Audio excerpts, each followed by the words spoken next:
घर बनाते में सबसे बड़ी गलती करते हैं कॉलम फाउंडेशन की। जैसे मिस्त्री या ठेकेदार ने कहा करा लिया, पर मैं आपसे अपनी हर वीडियो में कहता हूँ प्लानिंग बहुत इंपॉर्टेंट है किसी भी काम को स्टार्ट करने से पहले। अभी तो आप ग्राउंड फ्लोर या फिर आप ग्राउंड प्लस वन फ्लोर बनवा रहे हो, इन फ्यूचर अगर आपको यही घर 3-4 फ्लोर और बनवाना पड़े तो क्या करोगे? फाउंडेशन तो एक बार होता है, तो क्यों ना घर की फाउंडेशन ऐसी बनाओ अगर इन फ्यूचर कभी आपको 3-4 फ्लोर और बनाना पड़े तो कोई भी प्रॉब्लम ना आए। आज का वीडियो का टॉपिक है कि कैसे हम घर का फाउंडेशन मजबूत बना सकते हैं। सबसे इम्पोर्टेंट बात, इस बात को आपको जरूर ध्यान रखना है जब भी हम प्लॉट परचेज करते हैं, और उस मिट्टी की जो ठोस मिट्टी होती है इस प्लॉट की, वही हमारा मार्क पॉइंट होता है। उसी के अकॉर्डिंग ही हमें अपने फाउंडेशन की खुदाई करनी चाहिए। इस बात का ध्यान आपको जरूर देना है। कुछ लोग करते क्या है, आपका जो प्लॉट होता है उस पे मिट्टी का भट्ट पड़वा देते हैं और रोड लेवल लेने के बाद उसमें आपका फाउंडेशन की गहराई करते हैं। अगर आपने इतनी बड़ी गलती करी तो इन फ्यूचर आपकी वॉल कॉलम के सेटल होने के चांसेस बहुत ज्यादा बढ़ जाते हैं। सबसे पहले बात करते हैं हम कॉलम का जो फाउंडेशन, यानी कॉलम की जो फाउंडेशन होती है उसको हम दो टाइप से खुदवा सकते हैं। पहला जेसीबी एंड सेकंड हमारी लेबर। अगर आप जेसीबी से खुदवाओगे तो उसकी फिनिशिंग उतनी अच्छी नहीं होगी, फिर आपको फिनिशिंग के लिए अलग से लेबर लेनी पड़ेगी। तो क्यों ना हम एक बार में ही पैसा खर्च करके अच्छी फिनिशिंग के साथ गड्ढा खुदवा दें, फाउंडेशन खुदवा दें लेबर से। मजबूत फाउंडेशन के लिए ध्यान देना चाहिए उसकी चौड़ाई 4 फीट, लंबाई 4 फीट होनी ही चाहिए। इस बात का ध्यान देना है। अगर आपने 3-2.5 फीट खुदवा दी तो कोई भी फायदा नहीं है।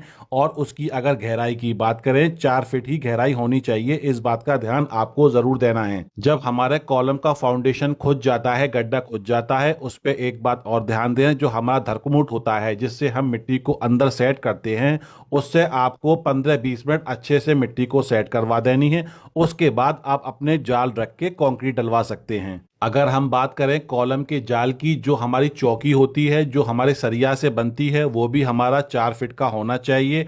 और उसमें आप 10 या मैक्सिमम 12 mm की सरिया यूज कर सकते हो। सरिया हमें कौन सी यूज करनी है? सरिया हमें यूज करनी है TMT बार 500D या फिर 550D। इस बात का ध्यान देना है कि 10 या मैक्सिमम 12 mm की आप सरिया यूज कर सकते हो। 500D और 550D आप यूज करो, कोई भी कंपनी लो, कोई भी प्रॉब्लम नहीं है। अगर हम बात करें कंक्रीट रेशो हमें क्या यूज करना चाहिए हमारे कॉलम फाउंडेशन में, तो 1-1-2, यानी 1 सीमेंट, 1 रेता और 2 हमारी गिट्टी। अगर आप इस रेशो से कराओगे तो आपकी मजबूती अच्छी आएगी। पर मजबूती का यह मतलब नहीं है कि आपने कंक्रीट डलवाई, अगले दिन उस गड्ढे को बंद कर दिया मिट्टी से और ऊपर काम स्टार्ट कर दिया। इतनी बड़ी गलती कभी भी ना करें। आपकी कंक्रीट डलवाने के बाद आपको 7 से 8 दिन की उसकी तराई करनी है। दिन में 3 बार। जितनी अच्छी क्यूरिंग यानी तराई कर लोगे उतना ही फाउंडेशन मजबूत होगा आपका। जब आप 8 से 10 दिन उसकी तराई कर लो तो बेस्ट है कि आप उस पर hand to hand waterproofing करा दो।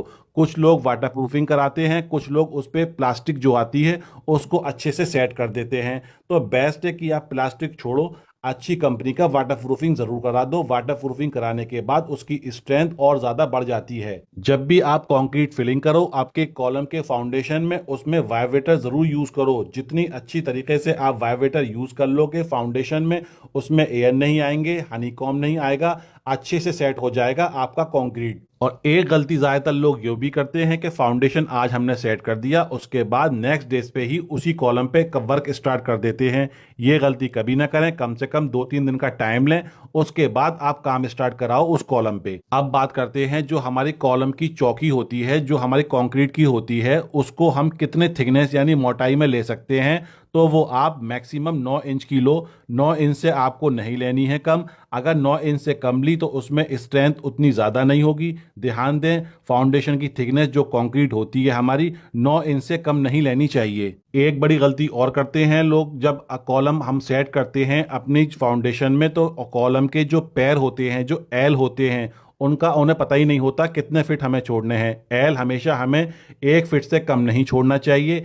1 फीट का मतलब ये होता है अगर आपके कॉलम में 4 पैर यानी 4 सरिया हैं, 4 नग हैं, तो उसके 4 फीट के ही 1-1 फीट के 4 हमारे जो पैर होते हैं, चारों तरफ पैर फैले होने चाहिए। गलती ये भी करते हैं कुछ लोग कि सब पैर एक तरफ कर देते हैं। ऐसी गलती कभी ना करें। वो बात अलग है कि आपके दीवार के साइड कॉलम आ रहा है तो आपके पैर 3 साइड होंगे, वो बात अलग है।